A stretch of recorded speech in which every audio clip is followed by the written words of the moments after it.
montón, lo de sueño. Cuesta más Empezó con a poner más. cuesta más con.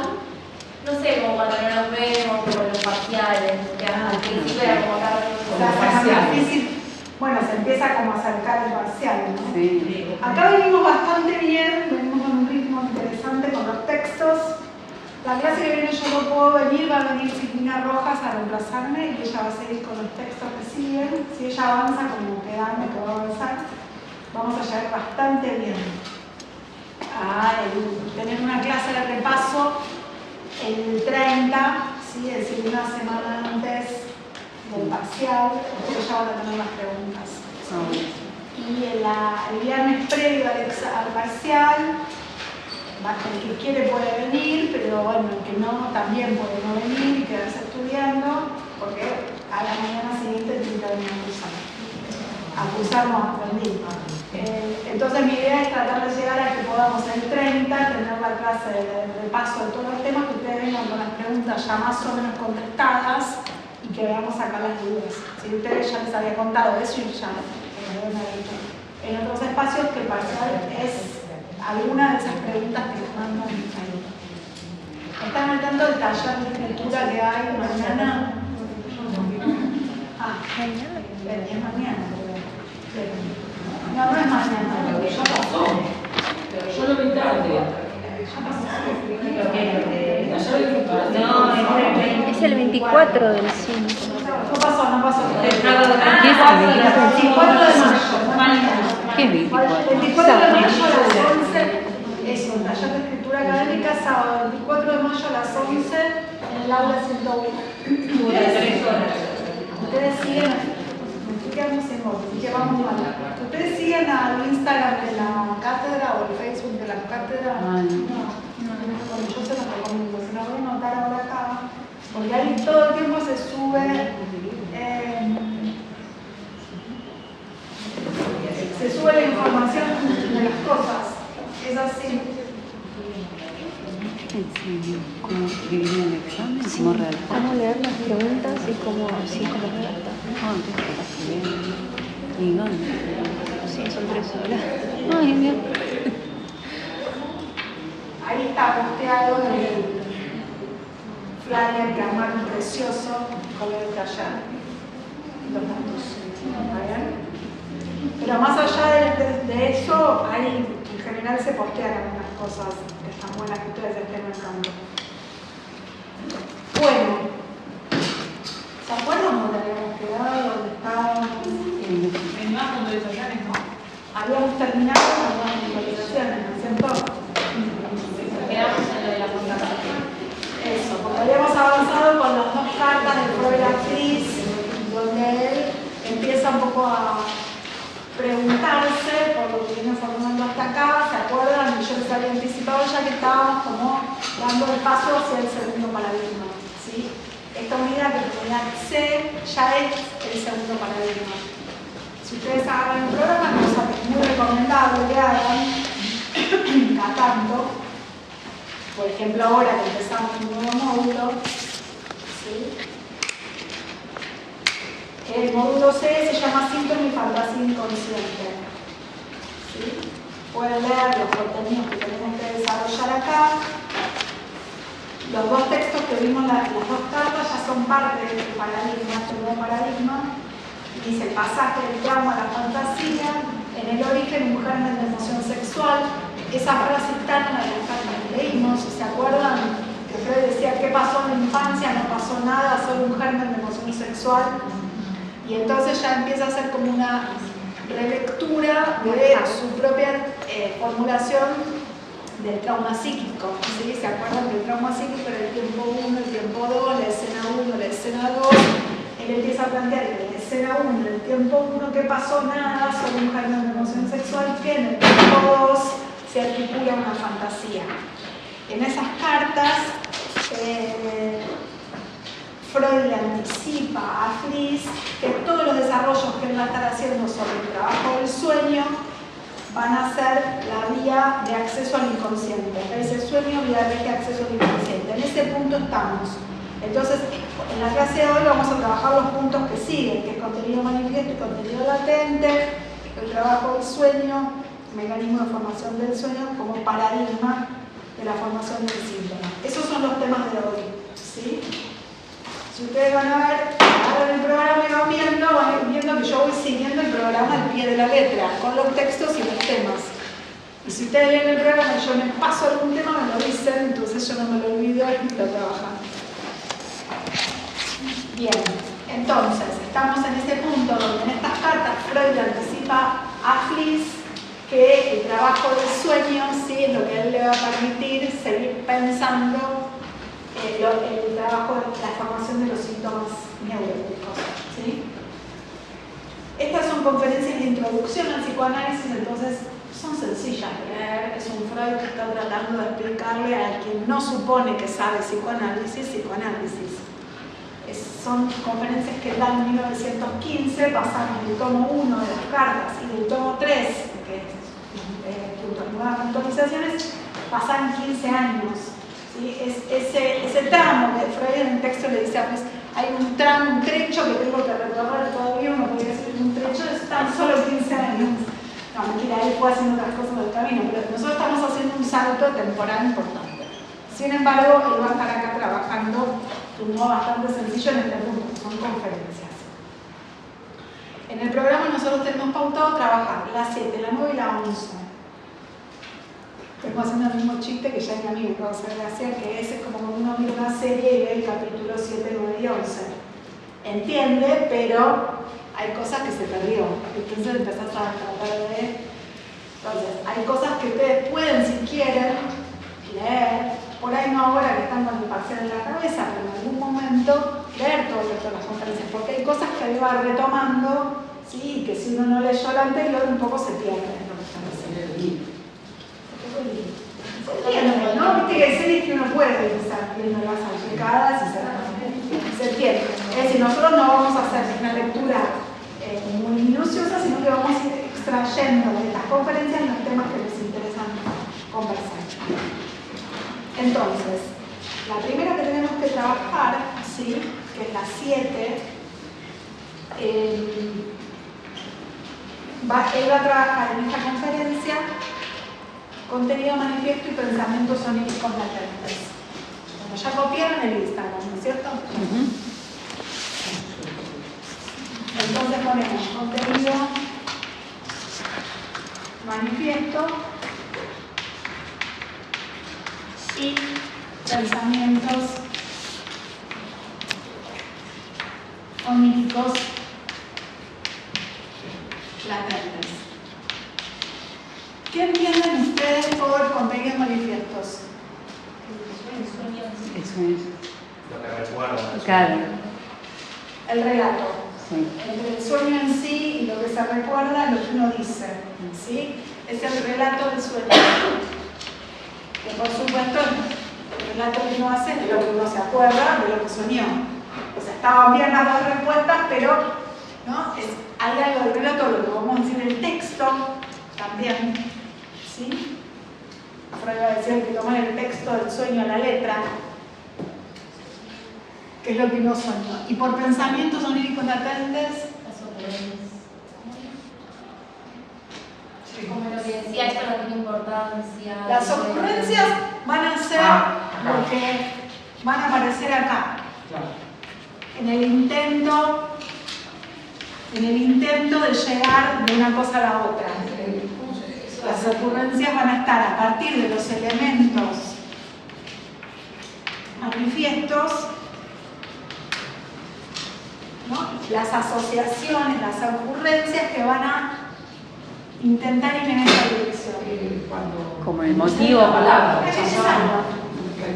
Lo rechazado, ¿te gusta? Si lo decimos de Claro, esa es la ocurrencia. Texto, que no me sale. Resistencia. Dice esa palabra, pero no es la que estamos buscando ahora.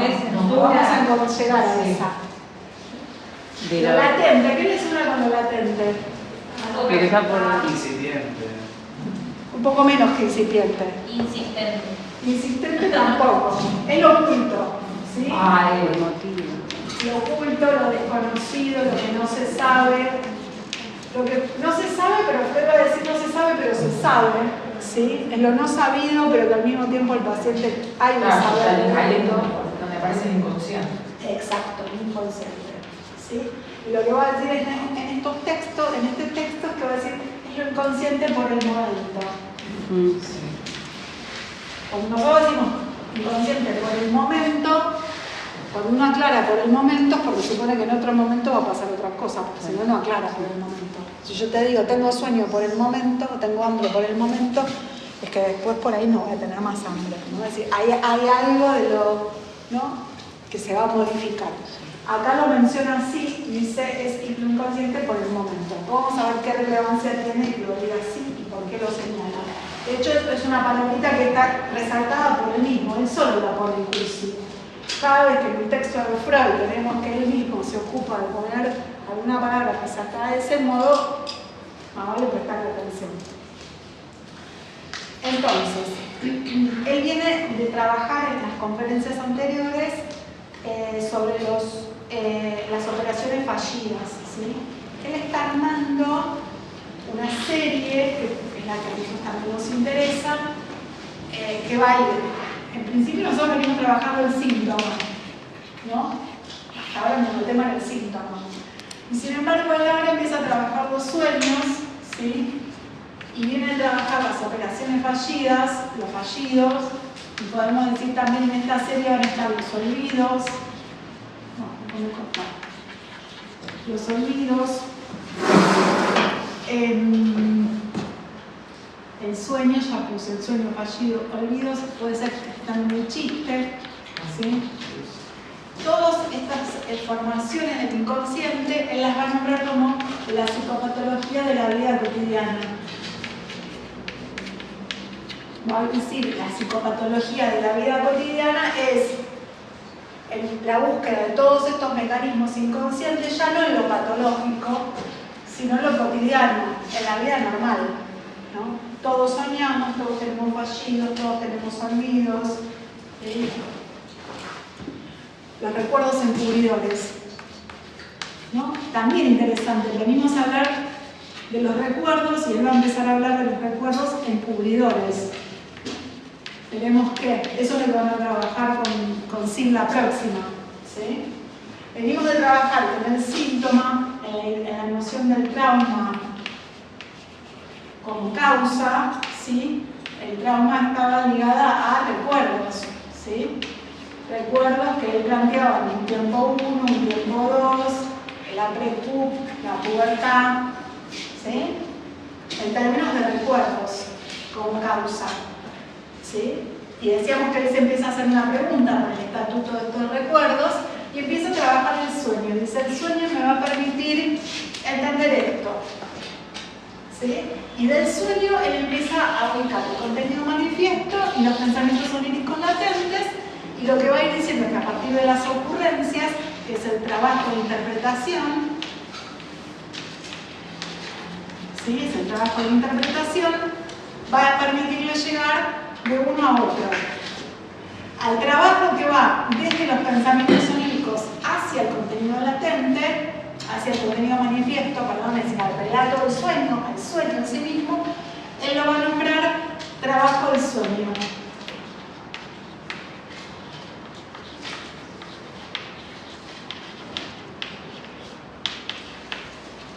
¿Sí? Voy a tratar de seguir lo que tengo anotado sin perder la mitad de las cosas.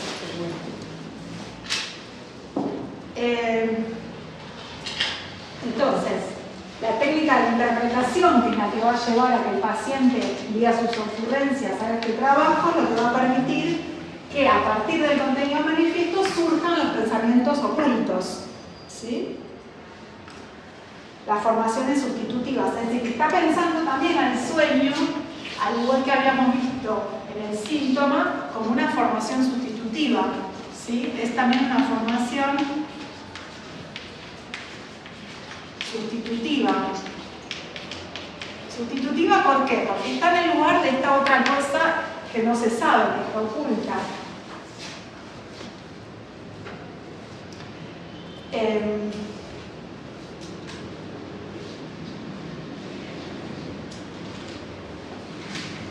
El sueño tomado como un todo es un sustituto de algo inconsciente. Él va a decir que para hacer este trabajo de interpretación, para que surjan las ocurrencias, hay que tener en cuenta 3 reglas.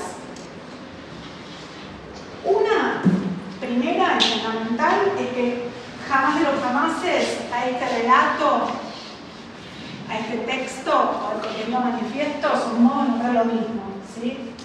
Es más, él va a nombrarlo también como elemento onírico. Si yo les pongo todos los sinónimos que él va dando, que está hablando de lo mismo.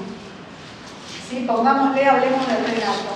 Nunca hay que entender el relato del sueño, el sentido de ese relato inmediatamente. ¿Sí?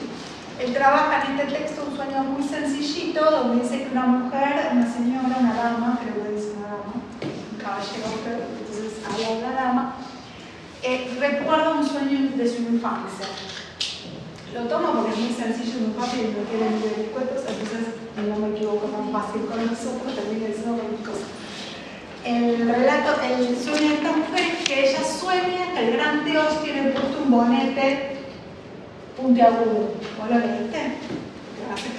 ¿Querés contarlo vos? No me acuerdo. Bueno, ella sueña que el gran Dios tiene puesto un bonete puntiagudo. Uno podría decir, bueno, parece un sueño evidente, se está burlando de Dios. ¿O no? ¿Qué diría vos del sentido de alguien que sueña que Dios tiene puesto un bonete? Yo pensé en un mago.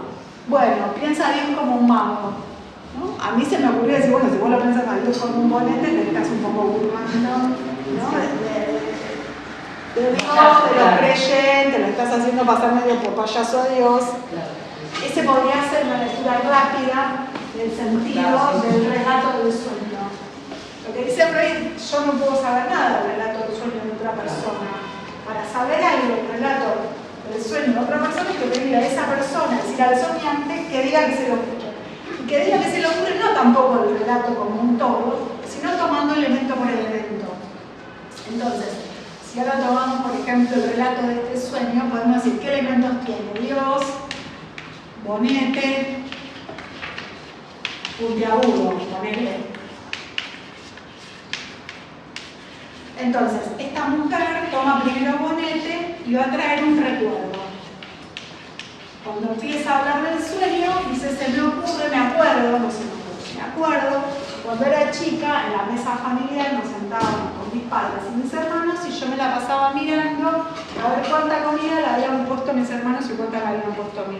¿A quién quieren más? Se llamaba el chiste del sueño.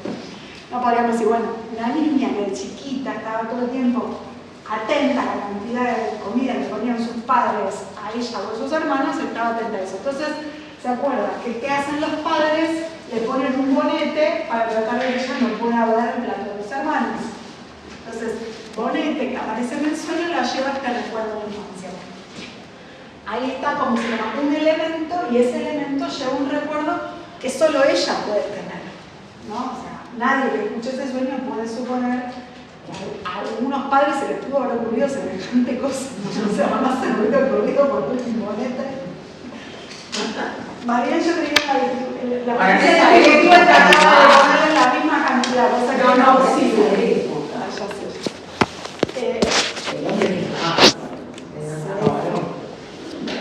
Bueno, entonces, ahí estaríamos tomando un elemento, ¿sí? Analizando elemento por elemento. Esa es la primera regla. La segunda regla es esta. La primera es no comprender el sentido inmediatamente. La segunda es la evocar asociaciones para cada uno de sus elementos. Y la tercera está formulada así, dice, esperar y tener paciencia, digamos, a que lo inconsciente se instale por sí solo. ¿Qué entienden ustedes si yo les digo que el inconsciente se instale por sí solo? Aparezca. Como aparece la paloma. No, por las palabras. Por las palabras, sí. Pero bueno, el recuerdo también aparece, ¿no? Uno podría decir, ¿qué diferencia habría entre el recuerdo? Porque Freud dice de ese sueño, bueno, el recuerdo no alcanza para entender el sueño, ¿no? O sea, que ella recuerde esa escena infantil no alcanza para entender por qué soñó lo que soñó. Entonces, toma el otro elemento que es Dios y ella le dice a Freud, recuerda, ¿sí? Que Dios, que ella había escuchado decir que Dios era omnisciente, que todo lo veía. ¿Sí? que todo lo veía. Entonces, el sueño donde Dios tiene puesto el bonete y aún con bonete puesto todo lo ve, porque si todo lo ve, el bonete no le impide nada, Freud dice es una identificación con ese rasgo de Dios, ella misma identificaba ese rasgo de Dios como eludiendo esa censura de los padres que no le permitían mirar los otros platos.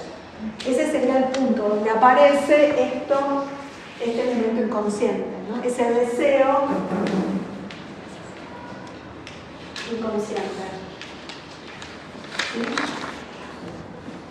Que es ese deseo de estar mirando cuánta comida ponen en los otros platos, ¿sí? Uno podría decir, uno no podría haber adivinado ni el recuerdo uno ni tampoco el recuerdo de esos dichos, de eso que ella escuchó decir, y mucho menos la repetición, ¿sí? Quizás podemos pensar que algo de que eso inconsciente se instale por sí solo es algo de este efecto, como decíamos en el trauma, ¿no? Que un tiempo uno o un recuerdo uno se instale a un recuerdo dos y se reduzca la significación. Tenemos esa lógica también, ¿no? El recuerdo en la mesa, lo que escuchó del gran Dios y plum, la articulación, ¿sí? Algo de ese enganche que uno puede decir, nadie puede anticipar de qué manera para otro se van a enlazar las frases, los recuerdos, los dichos, lo que uno vio y además lo que entendió de eso, ¿no? Sí. ¿Podrás repetir la segunda regla? Sí, la segunda regla es la de evocar las asociaciones para cada elemento por elemento. Entonces, en el esfuerzo de que estas ocurrencias aparezcan, siguiendo estas tres reglas, Freud va a decir, parece muy sencillo, pero no lo es. Porque aparece lo que él primero nombra como la censura. La censura del propio yo, que va a decir, yo te voy a contar la historia de cuando miraba los platos de mis hermanos y es una pavada, eso no tiene nada que ver con todo esto, ¿no? Que sonía. Es decir, desestimar las asociaciones o las ocurrencias por irrelevantes, ¿sí? Por disparatadas, por desagradables, porque dan vergüenza. No, yo estoy loca, lo digo porque no, esto que se me ocurrió no lo voy a decir. ¿No? Esto que estoy pensando, ni a mi almohada se lo digo. ¿Cuántas veces uno no dice lo que piensa? Se le ocurren cosas y dice, uy, ¿de dónde salió esa idea? ¿No? Bueno. Y acá es un Freud que es muy honesto, dice, lejos de enojarnos con los pacientes porque no nos digan todo lo que se les ocurre y ponerse en el lugar como, ¿no? de alguien de autoridad que le exige al paciente y se enoja, lo rete, lo castiga, y dice, tengo que hacer las cosas bien, dice, hay que aprender algo nuevo, ¿sí? Y entonces, ¿qué ubica ahí? Esto algo nuevo que ubica que es a partir de la censura, lo va a nombrar como resistencia. No tengo dónde poner, voy a poner acá, resistencia, no, acá me queda muy lejos de la censura, acá, resistencia. ¿Sí? Y va a decir, la resistencia es algo nuevo que aparece a partir de este trabajo, de este intento, de este esfuerzo de llevar por el trabajo de la interpretación desde el contenido manifiesto hacia el contenido latente, ¿no? Y lo nombra como algo nuevo, algo que aparece a partir del trabajo del análisis. Voy a volver un poco si se entiende lo que voy a escribir. ¿Sí? Entonces va a decir después en otros textos, va a volver sobre esto, va a decir la resistencia es, ¿no?, un modo operativo en el que se hace presente la censura. Lo va a decir en las otras conferencias. ¿No? Ahí es donde Freud se encuentra con un obstáculo, extrae un aprendizaje. Incluso dice la censura o las resistencias va mucho más allá de las convicciones teóricas que uno tenga. ¿Sí? Eso que uno quiere sofocar es mucho más importante que cualquier convicción teórica.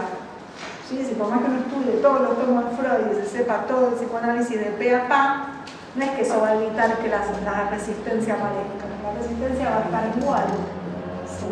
De diversas maneras, vamos a ir viendo cuáles. Y va a decir también que la resistencia lo ubica como una dinámica, dice la dinámica de la resistencia. ¿Qué quiere decir cuando plantea lo de la dinámica de la resistencia? Que la resistencia no es constante, es dinámica, valga la redundancia, la expresión. ¿Qué quiere decir que no es constante? Que va a depender de la intensidad de aquello que se quiere censurar. ¿Sí? Cuanto más intenso es eso que se quiere censurar, más fuerte va a ser la resistencia o más trabajo de desfiguración va a tener que tener para poder llegar al contenido manifiesto. ¿Sí?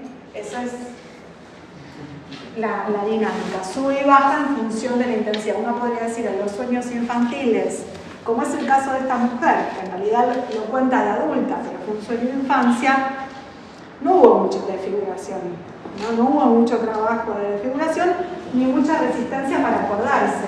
Inmediatamente trajo recuerdos, inmediatamente la ocurrencia, chimpum, nos enteramos de lo que quería decir. Hay sueños, después va a trabajar otro, que es el sueño de una mujer de 50 años que ofrece sus servicios en un hospital militar, que dice que incluso después de dilucidado todo el trabajo, de interpretación y demás, cuando algo de ese deseo inconsciente se hace presente, la mujer dice no, nada que ver, de ninguna manera.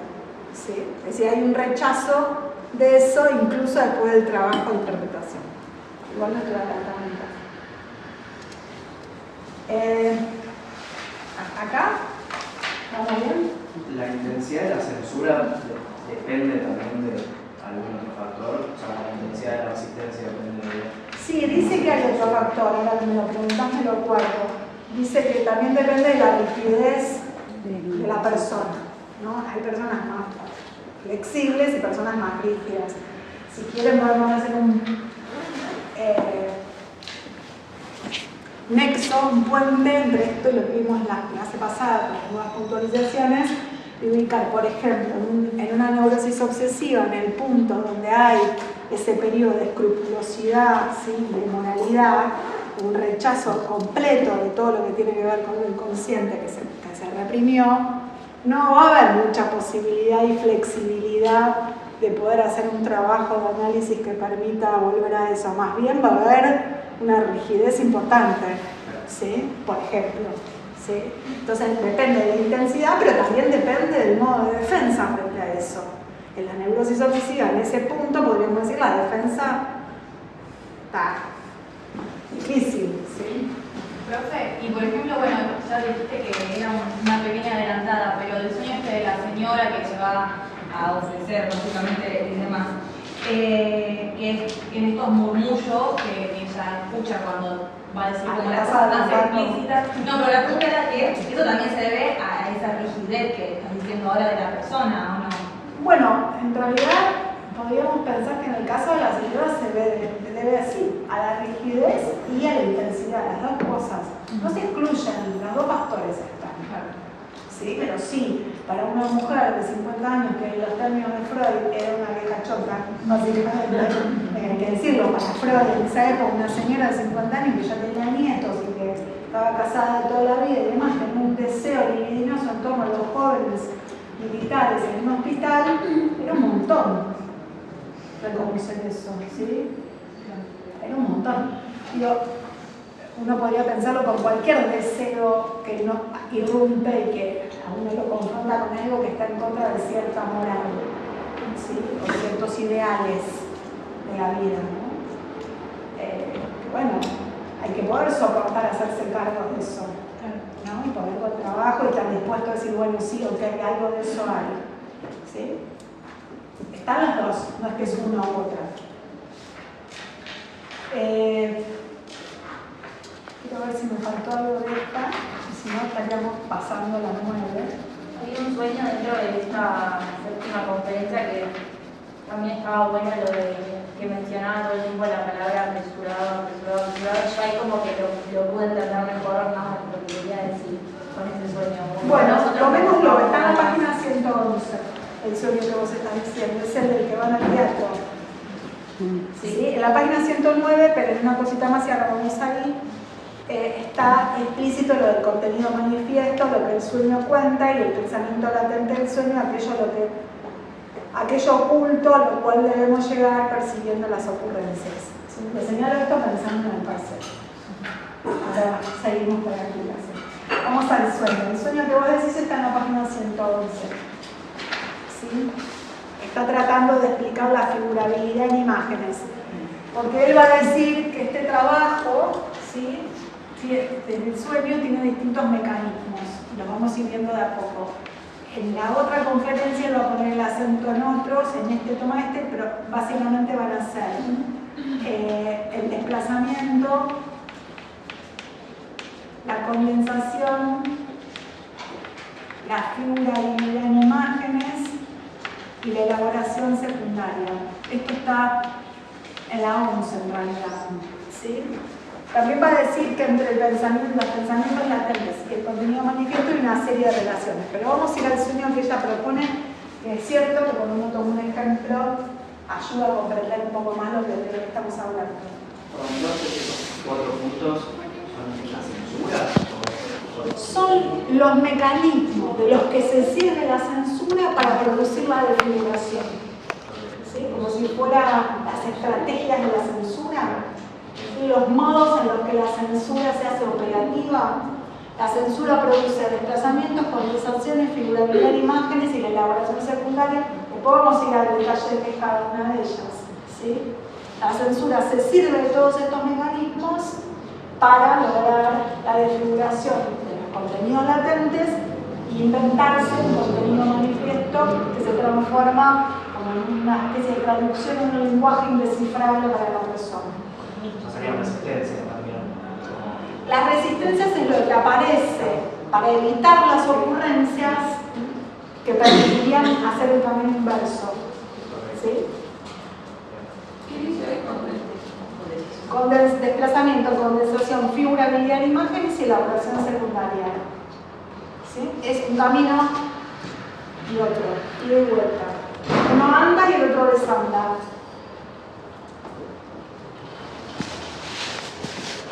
Y dice, ahora que se atreven ustedes a intentar la interpretación de un sueño entero, pregunta, ¿ahora se atreven ustedes? Ensayémoslo para ver si estamos suficientemente armados en esta tarea. Desde luego, no escogeré uno de los más oscuros, pero sí uno que muestra bien destacadas las propiedades de un sueño. Es decir, es uno mucho más complejo que el de Bonete. Dice, muy bien, una mujer joven, pero casada desde hace muchos años, sueña. Está sentada con su marido en el teatro, un sector de la platea está totalmente desocupado. Su marido le cuenta que él y su prometido también habían querido ir, pero solo consiguieron malas localidades, 3 por 1 florín y 50 kerns, y no pudieron tomarlas. Ella piensa que eso no habría sido una calamidad. Lo primero que nos informa la soñante es que la ocasión del sueño es rozada por un contenido manifiesto. Su marido le había contado realmente que Elis era una conocida que tenía más o menos su misma edad y que acababa de celebrar su compromiso matrimonial. Tengan en cuenta que para la época de Freud, en qué momento de la vida una mujer se casaba en un dato importante. Hoy no lo es tanto, pero estaba la figura de la solterona y toda esa historia. El sueño es la relación frente a esta comunicación, es decir, la comunicación de esta historia que esta chica se había comprometido, que le cuenta el marido de la noche anterior, Freud lo diga como el ocasionamiento, es decir, lo que provoca el sueño. ¿Sí? Y uno podría decir, ¿qué tiene que ver una cosa con la otra? Ya sabemos, dice, que con respecto a muchos sueños es fácil rastrear una ocasión así en la víspera, y que estas derivaciones suelen ser indicadas por el soñante sin dificultad. ¿Sí? Es decir, lo que en otros textos va a llamar como el resto diurno. ¿Sí? Es el resto diurno, es eso que queda del día anterior, que enseguida se enlaza como el punto que provocó el sueño. ¿De dónde proviene el detalle que el sector de la platea está desocupado? Y si es una alusión a un acontecimiento real de la semana anterior, donde ella se había apurado, que iba a reservar unas entradas para para ir al teatro, y las reserva, y para reservarlas las paga más caras, y cuando llegan al teatro, efectivamente el teatro estaba vacío, entonces el marido le dice, lo hiciste buen negocio, la burla, se carga, la carga, porque no estaba tan apurada, que apresuradamente compró las entradas y un poco el pedo y al final las pagó más caras, ¿no? Dice, cuando llegan al teatro se demostró lo superfluo que había sido su precaución. Entonces avanza, ¿no?, en este punto del apresuramiento, ¿sí? Y entonces ahí que Freud ubica la relación a partir de ese detalle, ¿sí?, que es un detalle menor del sueño, el apresuramiento, el enlace interesante, si el acento está corrido de lo más importante y está puesto en un detalle menor. ¿Por qué el apresuramiento? Porque lo que dice Freud es que lo enlaza al apresuramiento de la soñante, digamos, en haberse casado. ¿Sí? ¿Por qué? Porque esta mujer, que era 10 años mayor que ella, recién en ese momento se casó. ¿Sí? Entonces el apresuramiento la remite a su propio apresuramiento en haberse casado tan joven, y de ahí Freud plantea un cierto cuestionamiento de un deseo inconsciente que ella no termina de reconocer en ningún momento, de estar de alguna manera deseando cambiar al marido, podríamos decir, ¿no? O no haberse casado tan joven, podríamos decirlo así. ¿Sí? Ese apresuramiento se desliza de una escena a la otra. ¿A vos te había permitido entender alguna otra cosa? No, eso que se menciona, como que insistía tanto la palabra apresurada, que ahí creo que... Claro, que es el detalle que se torna, él lo nombra como el desplazamiento del acento, una cosa importante a un detalle menor. ¿Sí? Como el tiempo 2, con lo del vestido, que como le da magnificencia. El apresuramiento del sueño sería el tiempo 2 que lo remite al apresuramiento de su propio desplazamiento. Es esa articulación de dos escenas que producen un sentido que antes no estaba, ¿no? Articular la escena del sueño, ¿no?, donde ella se apresura a comprar las entradas, y la escena de la amiga es lo que permite, de alguna manera, como habíamos dicho antes, que el inconsciente se instale por sí solo, es decir, que uno pueda leer ahí un deseo inconsciente del juego. ¿Sí?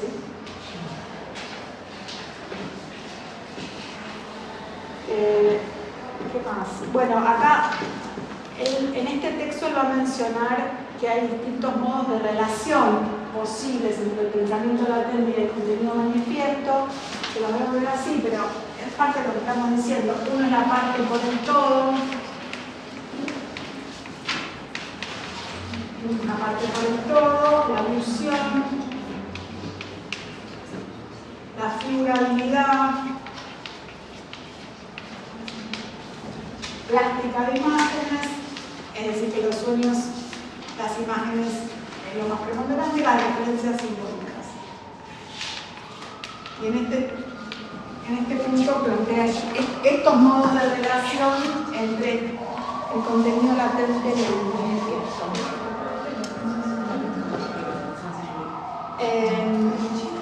Bueno.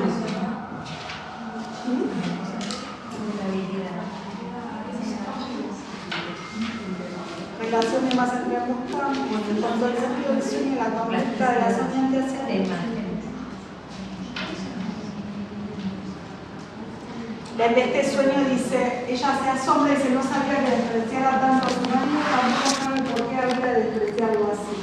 ¿No? Es decir, más allá de que llega a esa interpretación, en la soñante hay como cierto desconocimiento de ese deseo, ¿no? Bueno, vamos a pasar ahora a la conferencia 9. Referencias simbólicas. Es la referencia a determinadas palabras que insisten y quedan como. En la conferencia 9, él va a poner el foco en la censura que llama censura onírica. ¿Sí? De todo esto que estuvimos hablando, recorta la censura onírica.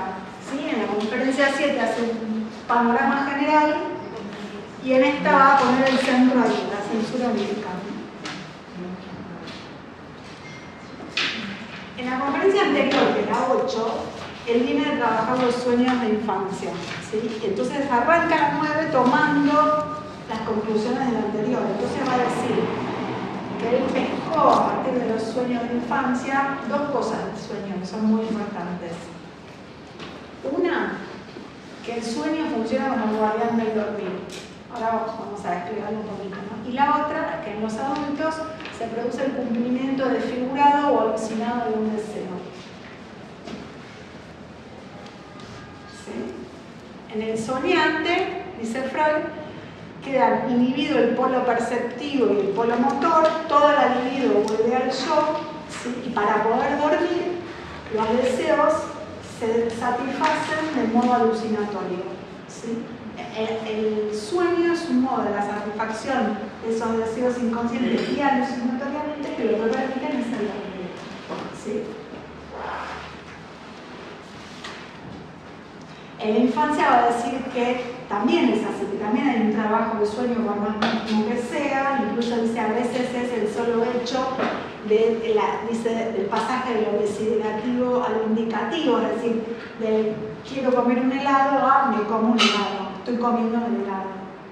Él dice que en ese deslizamiento, aunque es mínimo, es un deslizamiento, un desplazamiento que implica un trabajo de sueño, que no lo desfigura demasiado, pero que el hecho de, no es lo mismo decir me gustaría comerme un helado de frutilla que soñar que me estoy comiendo. ¿Sí? Si yo sueño que me estoy comiendo, lo estoy disfrutando. ¿Sí? En alguna parte de alguno de los textos dice que también como que no siempre soñamos con imágenes. Y no entendí. Porque nunca... Bueno, uno puede soñar con frases también, ¿no? Con palabras, ¿no? Con texto. Claro. A mí una vez pasó algo muy loco. No es lo más frecuente igual, ¿eh? No, es claro, porque decía como que finalmente las imágenes, Claro. parece que no era tanto pensamientos o... Claro, porque nunca me pasó eso. Claro, no sueñamos bien con una imagen. Claro.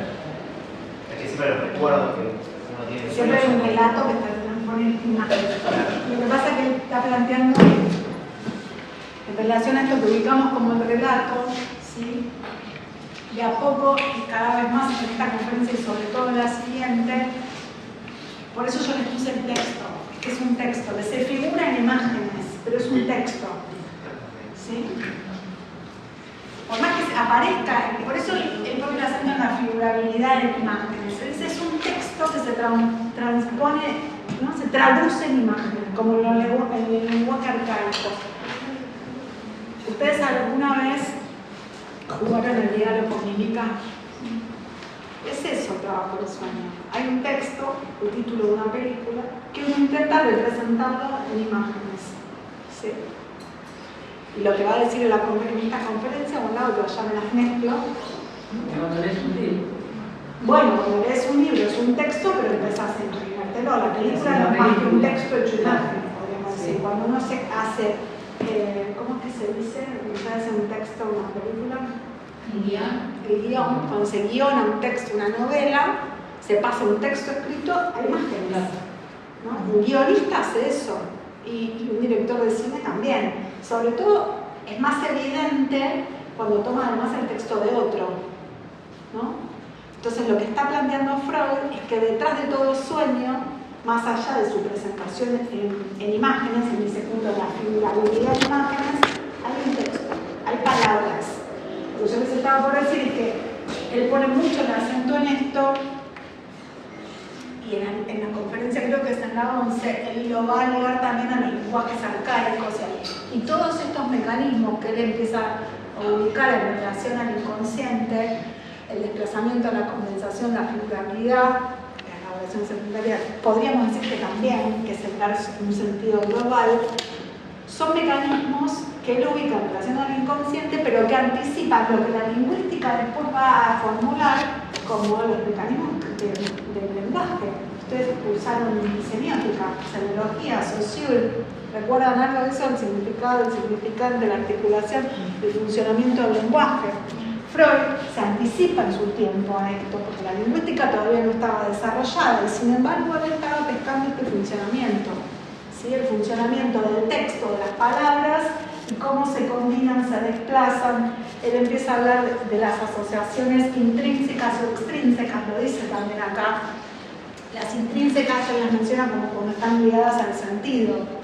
Y las extrínsecas es cuando hay una homofonía, cuando la conexión no es por el sentido de la palabra, sino por la sonoridad de la palabra, ¿no? Si yo paso de sol a soldado, lo que las articula no es el sentido. Y si yo le digo de sol a soldado a dado, no es el sentido de las palabras lo que permite el desplazamiento. Es la homofonía, la sonoridad, ¿sí? En el sueño uno puede deslizarse de soldado a dado como que él no quiere la cosa. Yo le dice, ¿qué tiene que ver un dado con un soldado? Nada, más que el sonido. Eso es un desplazamiento homofónico, ¿sí? Lo mismo que la condensación, ¿sí? Que puede darse también, es como si uno lo piensa al lado de la metáfora, ¿sí? Esto lo vamos a ver también cuando veamos el tema de los olvidos. Creo que está el tema de los olvidos, sí, porque está Señor Elud, ¿no? Es un texto que vamos a ver después. Toda esta serie que él va a armar, que yo les mencionaba, los sueños, los fallidos, los olvidos, el chip, los recuerdos, él está poniendo el foco en este punto. Es decir, en el tratamiento textual de las palabras que se producen en el inconsciente. ¿Sí? En la conciencia uno todo el tiempo trata de darle sentido a las cosas. Todo el tiempo. Padecemos de decir, ¿no? Esa obsesión por darle sentido a todo, uno dice, vaya, ya basta con eso, ¿no? Porque uno todo el tiempo está tratando de encontrarle sentido a todo. Si lo pensamos en relación al sueño, me adelanto, pero no importa, porque me entusiasme con lo que te estoy diciendo. La elaboración secundaria, que es el último que plantea, es, después de todo el trabajo de desfiguración, ¿sí? Que a partir del deseo inconsciente, de los pensamientos inconscientes, se produce y disfraza con todos estos mecanismos cada uno de los elementos, queda una suerte de esparramo de cosas sueltas, inconexas, como por ejemplo un soldado, un dado, un sol y la mar en coche. Y la elaboración secundaria lo que hace es recomponer como cuando uno arma un collage. ¿Qué hace cuando uno arma un collage? Yo agarro la tiza, el jugo, agarro la virome de ella, agarro la taza de ella, agarro el aire acondicionado y compongo una escena que vuelve a darle sentido a la cosa. La elaboración secundaria no es más que un nuevo disfraz del que hace uso la censura onírica para disfrazar ese contenido inconsciente y que sea finalmente en el texto del sueño, en el relato del sueño, algo absolutamente irreconocible para el soñante. ¿Sí? Por eso nos decía Freud, nos advertía, y la primera regla es no hay que entender inmediatamente. Uno podría decir, si uno entiende inmediatamente un sueño, hizo el palito. ¿Sí? No entiendo nada. Cayó la trampa. Es una película. Cayó la trampa. ¿Entendés? La censura ganó la partida. Bueno, volvamos a la conferencia número 9. Creo que, perdón, en esto que decías de que los deseos se satisfacen, cuando estás soñando se satisfacen los deseos, y la alucinatoria y eso, es porque ahí no está operando la defensa. Exacto. ¿Cierto? Exacto. Cuando uno está durmiendo, esa es la explicación que da Freud. Cuando uno está durmiendo, ¿sí? la defensa, la censura que está activa cuando uno está despierto, está inactiva.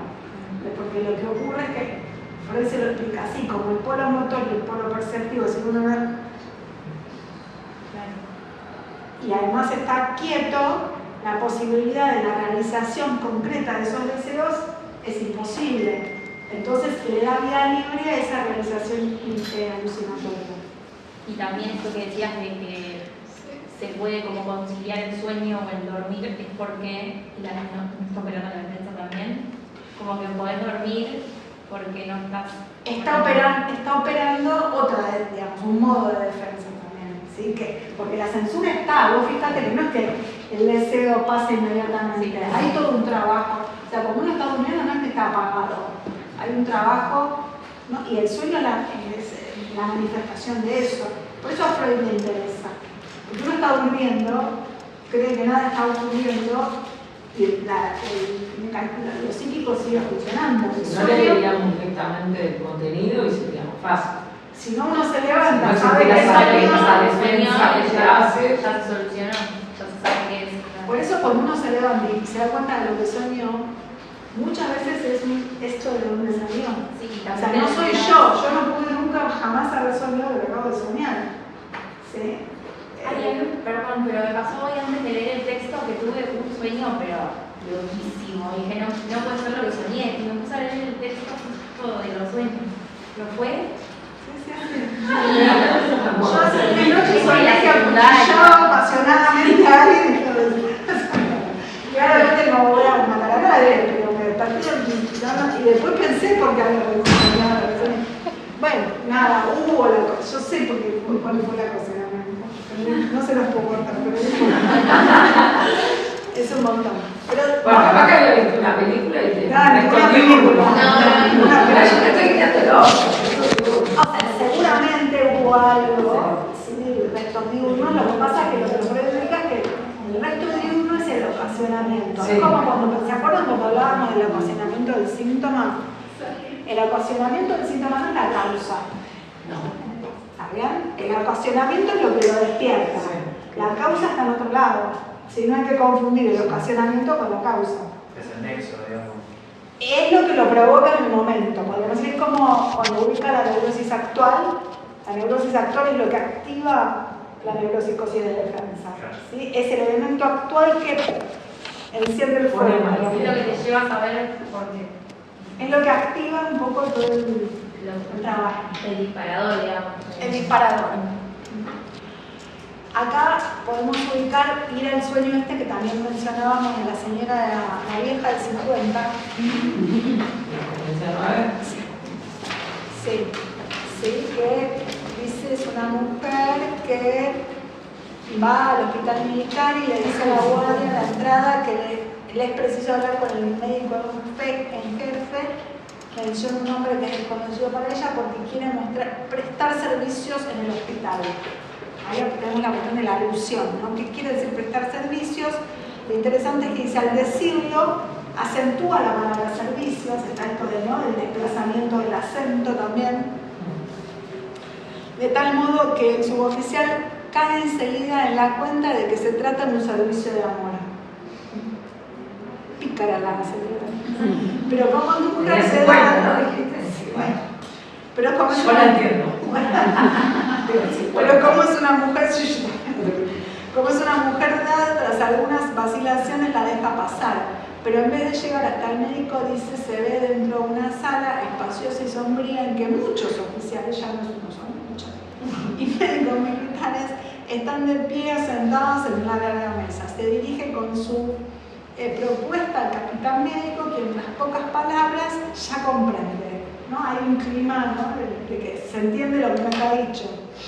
El texto de su dicho en el sueño es: yo y muchas otras jóvenes y muchos jóvenes de Viena estamos dispuestas a, y ahí aparece un murmullo. Ahí podemos decir, también aparece la desfiguración, ¿no? Como cierta, cuando ella dice yo y muchas mujeres jóvenes de Viena, ahí se empieza a desfigurar ¿no?, su propia persona, es otro de los mecanismos de desfiguración. Y la censura también es evidente cuando aparece el murmullo en vez de la palabra, ¿sí? Es como cuando en las imágenes habla que intentan proteger la identidad del menor, la ponen borrosa, ¿sí? Cada vez que aparece algo borroso, Freud dice eso es indicio de la presencia de la censura y es ahí donde hay que prestar atención, ¿sí? Entonces, el murmullo es el punto donde aparece como la alarma de que ahí la censura operó y ese es el punto que nos interesa preguntar. Bueno, avanza con esto. Esta señora finalmente va a terminar también desconociendo un poco su deseo en juego, ¿no?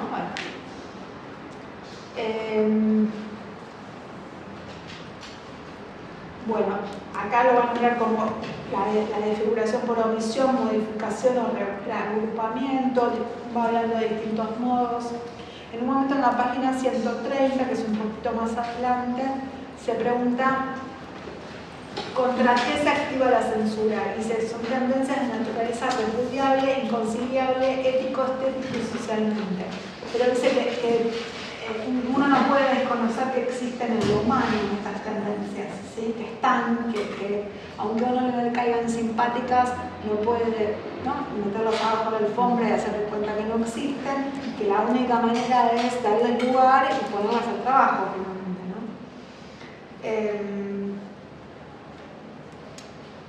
Acá en este punto va un poco lo que vos decías, ¿no? En el dormir hay un retiro del interés del mundo, ¿sí? Entonces la censura se afloja, el yo se desembaraza de todo freno ético y da lugar a los requerimientos del anhelo sexual, ¿sí? En el dormir. En ese punto vuelve a subrayar la función del sueño como el guardián del dormir. Acá empieza a hablar del egoísmo, del yo propio, con otro miedo también. O sea, ¿A dónde está leyendo? La 130 al final de todo. Dice, ¿contra cuáles se dirige la censura anímica? Es esto que les acabo de decir, ¿no? Dice, y en verdad el yo propio aparece en todo sueño, o sea, aunque uno sueñe con Mongo Aurelio o Mongo Pichu, en realidad es el yo que está desplazado, desfigurado y puesto en otro. Cuando la señora esta sueña con el gran Dios que tiene el bonete, no está soñando con Dios, es ella puesta en juego. Dice, y en verdad el yo propio aparece en todo sueño y en todo sueño desempeña el papel principal. Es decir, uno siempre es protagonista de su propio sueño, por más que esté soñando con otro. Uno cree que sueña con otro, ¿no? Freud no lo dice en estas conferencias, pero tiene una frase que es preciosa, que dice me tengo grabada tipo a fuego, la escuché en su momento cuando puse, que es uno es responsable hasta por el contenido inconsciente de sus sueños. No hay chance de decir no soy yo, es otro, aunque uno sueñe con otro. Uno es responsable hasta por el contenido inconsciente de sus sueños, ¿sí? Es un modo de ubicar, que es el yo propio, el que está puesto en juego en eso que se sueña. Lo mismo que cuando hacen ocurrencias, cuando dice, ay, a mí se me ocurre que vos, si se me ocurre a mí soy yo, no sos vos. Antes de abrir la boca te lo tengo claro, si no más vale musarela, ¿no? No, porque vieron que uno empieza a delirar con el otro y suponiendo que está diciendo algo al otro, desconociendo por completo que uno está hablando uno, ¿sí? Eso ocurre todo el tiempo. Bueno, en el sueño es lo mismo. Y ni hablar si uno se puede interpretar el sueño de otro. Así que cuando las fiestas empiezan a pedirles que ustedes interpreten el sueño, más vale no digan nada. Quédense callados. Pero es que puede ser también como cuando uno sueña que, no que sueña con otro, sino que sueña que es otra persona. Dice, ah, sí, no era yo igual, era otra persona. Pindonga.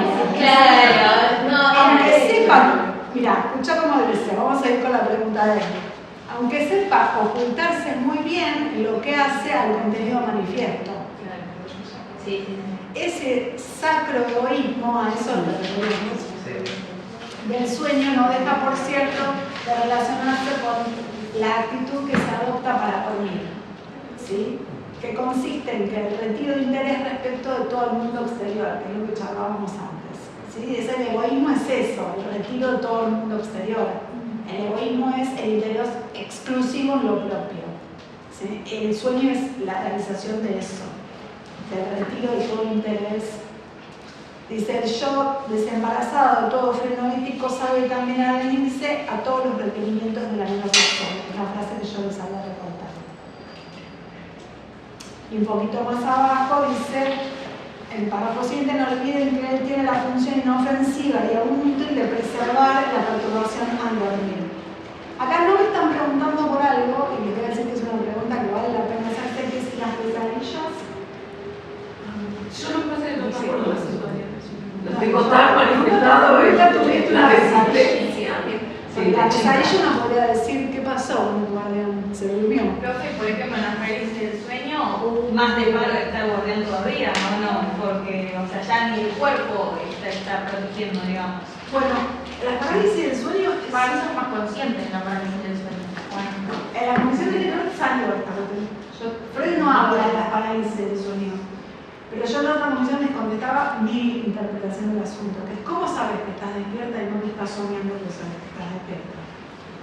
Para mí porque, o por lo menos a mí me pasa en las parálisis del sueño, que sueño justo donde estoy. Porque si estoy la cama de mi hermana, estoy soñando que estoy, y cuando me levanto estoy justo como la había soñado, en esa misma situación. Pero estás soñando, Como que me veo. estás soñando que estás despierta y que no te puedes mover. No, pero a mí, por ejemplo, cuando me pasan, yo siento que sí estoy despierta en realidad, porque es como, suponete, me acuerdo la primera vez que, no, la segunda vez que me pasó, que era bastante chica, y me acuerdo que mismo en la parálisis me molestaba de fondo, no sé si era que estaban golpeando las puertas cerradas, y las manos en mi casa, lo que sea, y es como que yo estoy con los ojos abiertos, viendo todo, más unos extras, digamos, pero como que al despertarme realmente, que yo decía, bueno, ya me puedo despertar y seguir de esto, eso de fondo también estaba, o también lo estaba soñando.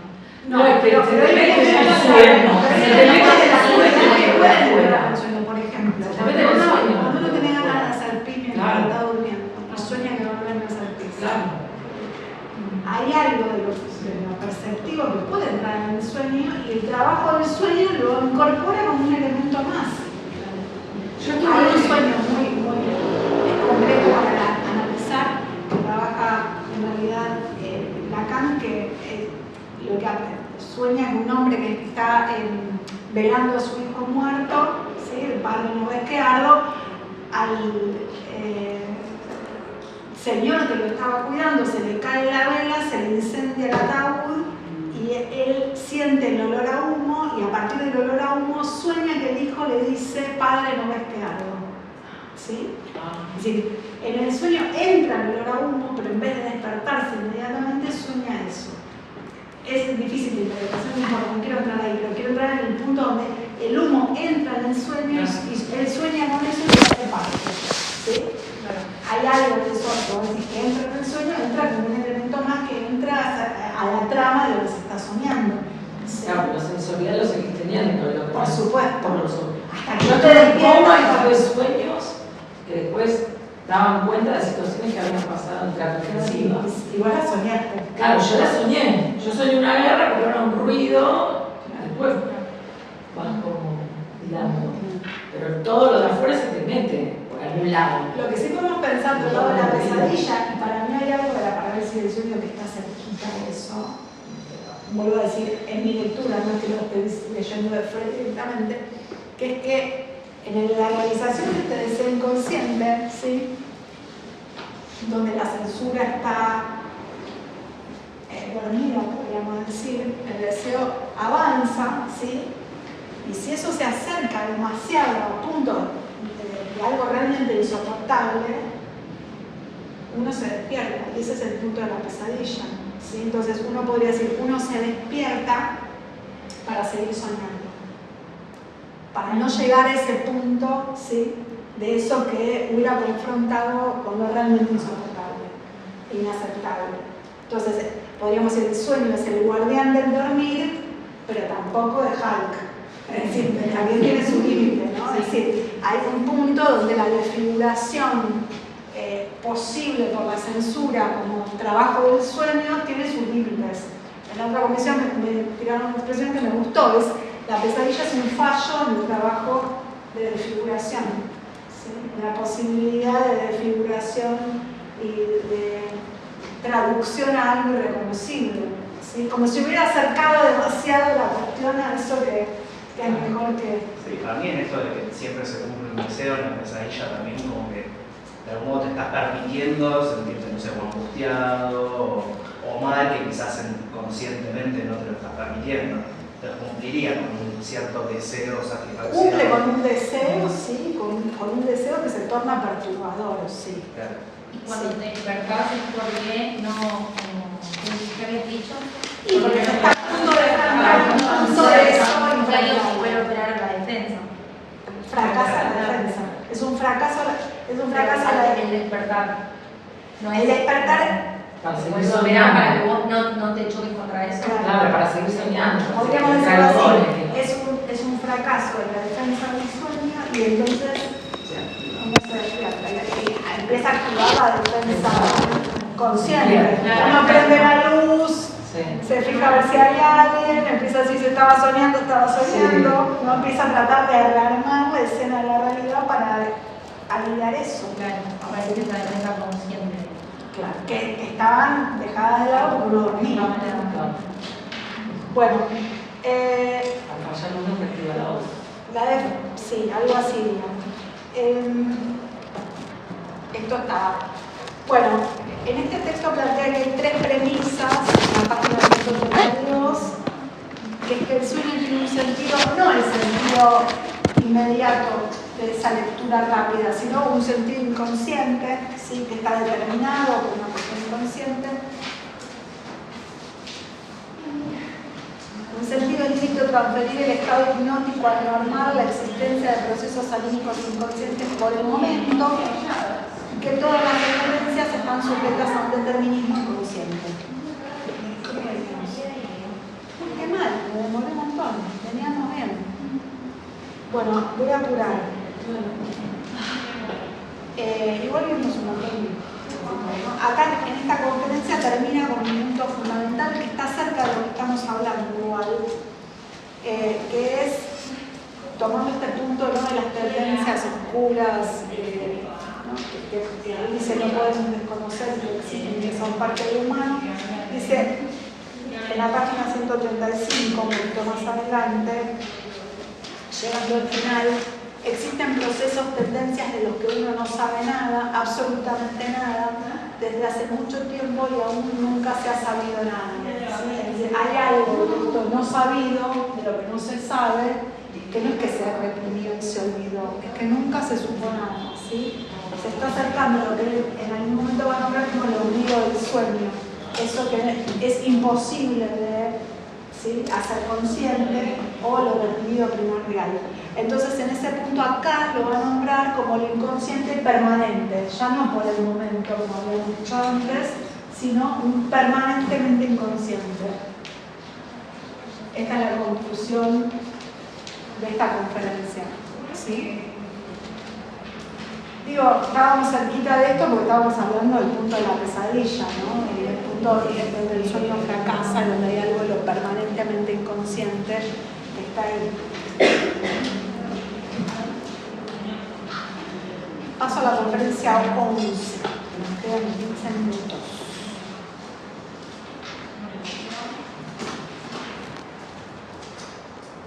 Va a decir 4 de las principales relaciones entre el contenido manifiesto y el latente. En esta conferencia, él va a poner el foco en el trabajo del sueño.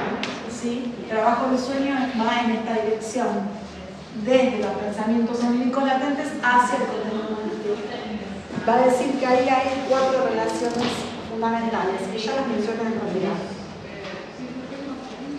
En la relación de la parte por el todo, por la alusión, la figurabilidad plástica por imágenes y las referencias simbólicas. Va a trabajar, que también ya lo estuvimos viendo, la condensación, el desplazamiento, ya trabajamos todo. Puedo quedar contento. Hay quizás algún detalle que no tomé, pero básicamente es esto que estuvimos conversando. Quizás hay una cuestión más de la condensación. En este texto trabaja, dice, la primera operación es la condensación, la segunda el desplazamiento, la tercera la figurabilidad de imágenes y la cuarta la elaboración secundaria, que también ya se las mencioné. De la primera, de la condensación, va a decir que hay ciertos elementos que se omiten por completo. De muchos complejos del sueño latente, solo un jirón se traspasa en el manifiesto. Elementos latentes que tienen algo en común se aunan en el sueño manifiesto, y son fundidos en una unidad.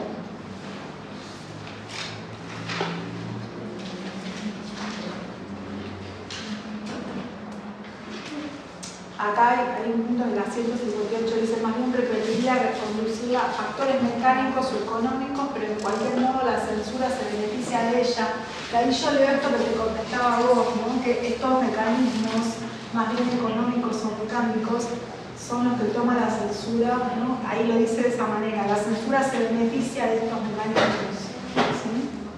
Y ahí dice, aunque la condensación hace inseparable al sueño, no se recibe la impresión de que esta es un efecto de la censura. Es decir, él trata de diferenciar estos mecanismos de la censura. ¿sí? Porque estos mecanismos son mecanismos propios del funcionamiento del lenguaje, podemos dar nosotros, él lo ubica como el inconsciente, ¿sí? Aunque lo ubica como mecanismo de funcionamiento del inconsciente, dice la censura hace uso de ellos.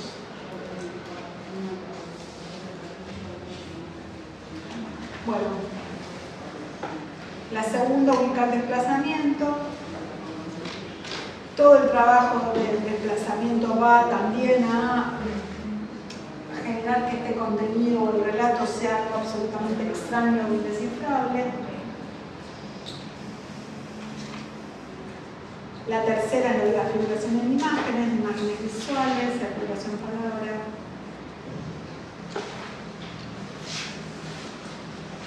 Otros detalles que toma es que en el inconsciente, en el sueño, dice en realidad acá, no hay la posibilidad de figurar el no, ¿sí? Y no hay la posibilidad de figurar contradicciones, son características que después va a generalizar el inconsciente, ¿sí? En el inconsciente, ¿no? Después hay un texto específico que se llama la relación, mucho más complejo, y lo vamos a ver más adelante, pero en principio en el inconsciente no hay la posibilidad de no. No hay contradicción, no hay temporalidad tampoco. Acá lo dice el sueño, no estoy en la página 163. Las oposiciones son tratadas de igual modo que en las concordancias. En especial la preferencia por idéntico elemento manifiesto, es decir, que el más y el menos tienen como el mismo modo de representarse, no es un modo de representar las contradicciones. Acá en la 164 toma esto que también ya les mencioné al pasar, que es la relación entre el trabajo del sueño, y dice, aún otra peculiaridad del trabajo del sueño haya su correspondiente en el desarrollo del lenguaje, ¿sí? Y entonces hace una comparación entre el trabajo del sueño y lo que es la evolución de los lenguajes arcaicos. Termina diciendo, estos rasgos del trabajo del sueño se los puede llamar arcaicos.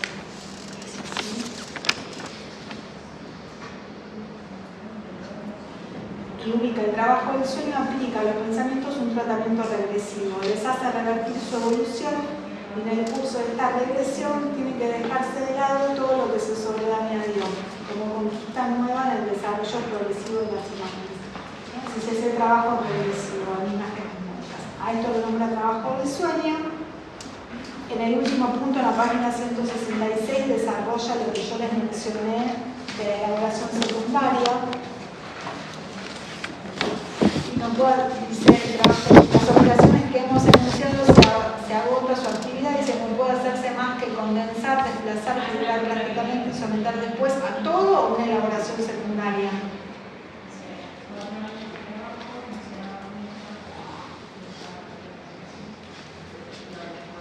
Y el último punto, que es la conclusión de esta conferencia, ¿sí?